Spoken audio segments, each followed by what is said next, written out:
Welcome to another quick edition of the Aussie Ideas Man. I recorded this while I was having a holiday down in Adelaide, and my next video will be about the road trip I took in my BYD 803. But this one here, I just couldn't pass up the opportunity to make comments. Now, I've forgotten most of what I've seen, and I'm just going to run through this and talk willy-nilly or off the cuff. Nothing pre-planned, and I'll see if I can just make some sensible information out of it all. This is a new person that I've decided to make a video on. He's called Aptera Challenge, and lo and behold, he's an Aussie like me. I think he's from Sydney. I'm from Brisbane. In any case, he's got an intriguing idea, and it's an idea that he thinks might save Aptera from going broke. My opinion is that Aptera is orchestrating going broke anyway, so it goes against what I believe. Nevertheless, all you fanboys there are worried that it's going to go broke, and so I thought I'd just evaluate this guy's idea. Let's get into it. A startling thought occurred to me today, and I can't fault the logic of the argument I am about to explain to you. Well, that's pretty good. I guess a lot of the time he can fault the logic that he has. Interestingly, this time he can't fault the logic. Wow.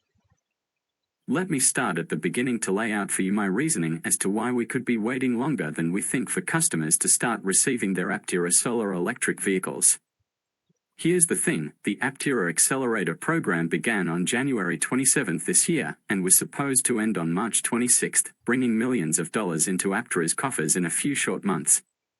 But the investor uptake of the program was slow, so Aptera realized the writing was on the wall before the March 26th deadline and effectively cancelled the deadline, allowing the program to continue on at its own pace until all 2,000 spots were filled. Okay, so if you are with me so far, please give me a like. On with the story. So here we are, nearly 7 months since that deadline was cancelled, and there are still 530 unfilled spots in the accelerator program. So what, you might say, Aptera Motors can just start production with the program still running. Or can they? Let's say you are a big investor with $5 million in your back pocket and you want to secure the top spot in the program so as to get the first Aptera made. But what if somebody else has $10 million and they aren't ready to invest yet? If Aptera Motors starts production, let's say in December 2023, they have to give the first Aptera to DI from Singapore, who has invested just under $4 million in Aptera. But what if somebody invests $5 million the following day after DI takes delivery of their Aptera? That new $5 million investor is going to miss out on getting the top spot. This is why Aptera has to wait until the program is closed when the 2,000th investor has signed on to give the whales a chance to get on board. Look at what happened when the program was paused a couple of months ago. Now, so far he's making a lot of sense, so I can't fault the logic that he's thinking at this particular point. Now, it's quite logical to deduce that the Accelerator program has to halt production until every one of the 2,000 spots are filled. He's explained that quite adequately. So if the Accelerator program can't, I should say, so if production can't start until the Accelerator program is filled, why aren't Steve Fambro and Chris Anthony telling us this?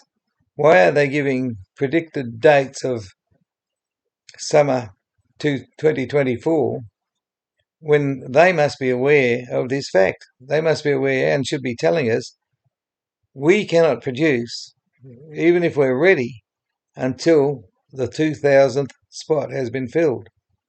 They never mention it at all.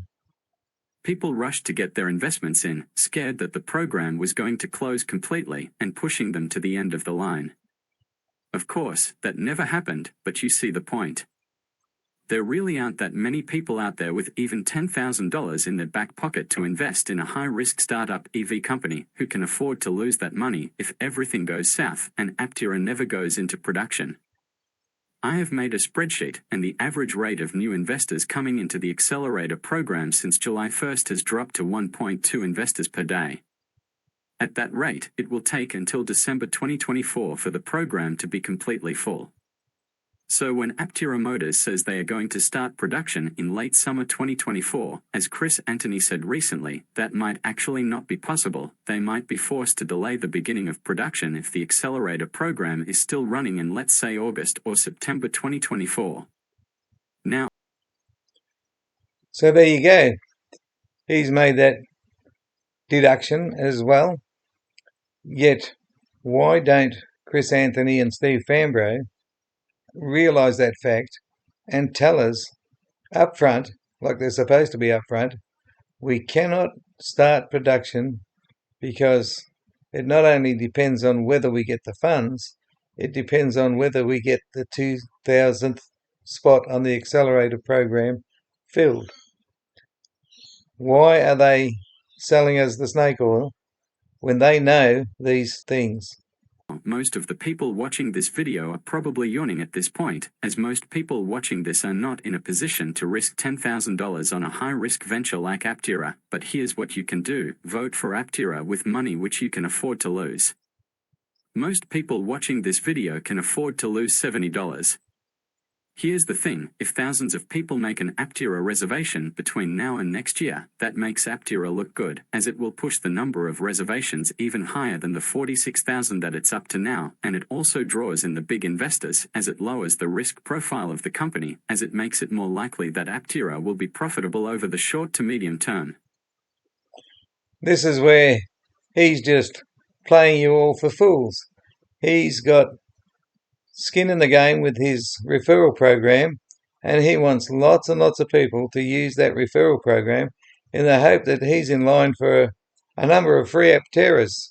I don't say Aptera, they're Apteras. Anyway, that's what he's doing. He's devised a way to make you think, all right, we can make this happen by, I guess, hundreds and hundreds and hundreds of $70 reservations. Well, that doesn't work. The very first thing you'll realize is that no matter how many hundreds of reservations are made, not one of them or none of them or all of them combined adds one person to the accelerator program count. And if none are added to the count, you are just waiting and waiting and waiting ad infinitum for the 2000th spot to be filled. All of this new idea is just to make him, well, for him to think he's going to make something out of this. It won't work. You need to fill those 2,000 spots fast.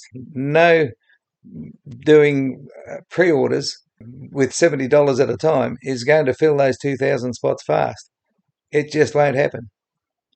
So there's a flaw in his logic.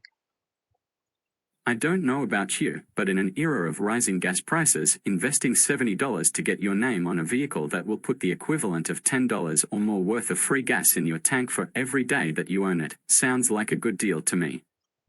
Yes, just mentioning that fuel's expensive is a diversion.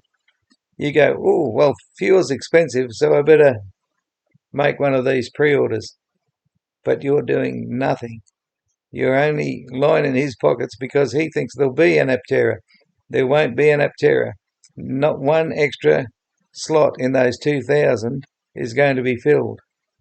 And this promise that production is ready by summer of 2024 in America is moot. It doesn't mean a thing.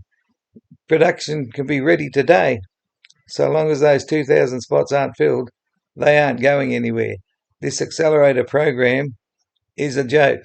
The link to reserve your Aptera solar electric vehicle for only $70, 30% off the standard $100 reservation fee, is in the description box below. Please like, subscribe and share this video, and let's see if we can get Aptera's reservation count up over 50,000 or more as soon as possible. Every person that gets on the Aptera train now increases the likelihood of everyone getting their Aptera sooner rather than later. No, they don't. It's a lost cause. I'll finish by saying the accelerator program was just a snake oil con for them to get more money in. The accelerator program had nothing in the way of making bleeding edge technology work. That bleeding edge technology, I've heard him mention it just recently. He still throws these silly words out. That bleeding edge technology has to work. It has to work jointly with the accelerator program completing. So neither are happening. The technology doesn't work. Skin cooling doesn't work. The Aptera broke down on a hill because it overheated, and then a second time broke down on the flat because it overheated. And there were two lame excuses each time, very lame excuses. The first being a CEO who forgot for 7 months to add the cooling hoses. And the second one was the biggest snake oil salesman of them all, Chris Anthony, taking the fall because he couldn't have the same CEO look stupid again. Once is enough. So he took the fall by saying that there's a startup sequence to this gamma. If there's a startup sequence to the gamma, then they're nowhere near ready with a production machine. There shouldn't be no startup sequence in a production machine. You should. What EV has a sequence? Most EVs, you sit down and they go. You might press one button. So this startup sequence, and according to Nikki on Transport Evolved, no regenerative brakes either. They've been talking about regenerative brakes for years, yet still none. This is all snake oil. It's time you gullible fanboys actually woke up, and wake up to stunts like this. This Australian with a logic that he approves of himself. It's all nonsense. So anyway, I'll make this short and sweet. Have a good think about what's going on. Don't be fooled for 4 years or more. Wake up to and smell the roses. That's all for me. My next video will not be about Aptera. It'll be about a real road trip that I drove almost 6,000 kilometres down south on, and it will tell you how well it went and how well it didn't go. It'll be an unbiased evaluation of how good the electric vehicle was driving in Australia. Could be much better in other countries, but this is about my experience, and I hope you watch it. That's all from me. Bye for now and stay safe.